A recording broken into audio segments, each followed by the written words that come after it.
మీకు తెలుసు మేము తెలుగుదేశం జనసేన కూటమి ప్రభుత్వం వచ్చిన తర్వాత గవర్నమెంట్ హాస్పిటల్ ని ఎట్టి పరిస్థితుల్లో యుద్ధ ప్రాతిపదికన ఇంప్రూవ్ చేయాలని మేము కంటిన్యూస్ గా రివ్యూ ప్రోగ్రామ్స్ పెట్టుకుంటా ఉన్నాం. ఈ ప్రాసెస్ లో భాగంగా హాస్పిటల్ డెవలప్మెంట్ కమిటీ అని వేసుకున్నాం. మనం దీంట్లో లోకల్ గా సర్వీస్ చేయాలనేటువంటి ఇంట్రెస్ట్ ఉన్న వాళ్ళని, అదే విధంగా వాళ్ళు జీవితంలో పైకి వచ్చిన విధానం అన్ని చూసి మంచి వాళ్ళని మేము తీసుకోవటం వల్ల ఈ రోజు కొన్ని మంచి కార్యక్రమాలు జరుగుతా ఉన్నాయి. ఇప్పుడు ఈ రోజు తులసి రామచంద్ర ప్రభు గారు కమిటీలో ఒక మెయిన్ మెంబరు. ఆయన ఈ కమిటీలో ఉండటం వల్ల 5 కోట్ల రూపాయల విలువ చేసేటువంటి సర్వీస్ బ్లాక్ మొత్తాన్ని ఆయనే తీసుకొని ఆయన సొంత డబ్బులతో కట్టించబోతా ఉన్నారు. ఈ సర్వీస్ బ్లాక్ అనేది దాదాపుగా 3-4 సంవత్సరాల నుంచి అలా పెండింగ్ పడిపోయి ఏమీ ముందుకు వెళ్ళినటువంటి పరిస్థితి.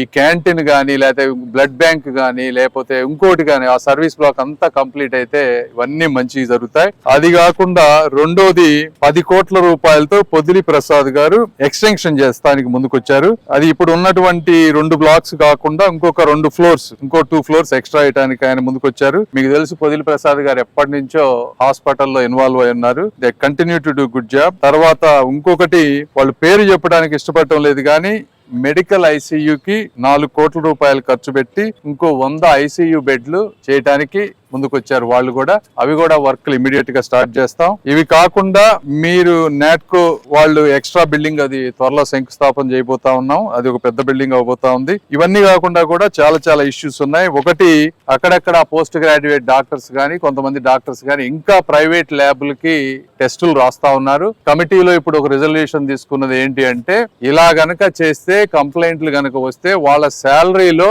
ప్రైవేట్ వాళ్ళకి కట్టిన బిల్లు కట్ చేయాలని నిర్ణయించాం. సో డాక్టర్లు గాని ఇంకొకళ్ళు గాని దయచేసి మీరు పేద ప్రజల దగ్గర గవర్నమెంట్ హాస్పిటల్లో ఉండేటువంటి టెస్టుల్ని బయటికి రాయవద్దు. రాస్తే జీతాలు కట్ చేస్తాం. తర్వాత సీరియస్ ఎథిక్స్ యాక్షన్ కూడా తీసుకోవాల్సి వస్తుంది. సో అదొకటి తప్పనిసరిగా చేయబోతా ఉన్నాం. ఇవి కాకుండా 60 పాయింట్ల ఎజెండాతో సూపరింటెండెంట్ గారు మొత్తం తీసుకొచ్చారు 1 by 1. ఇవన్నీ చాలా ఉన్నాయి.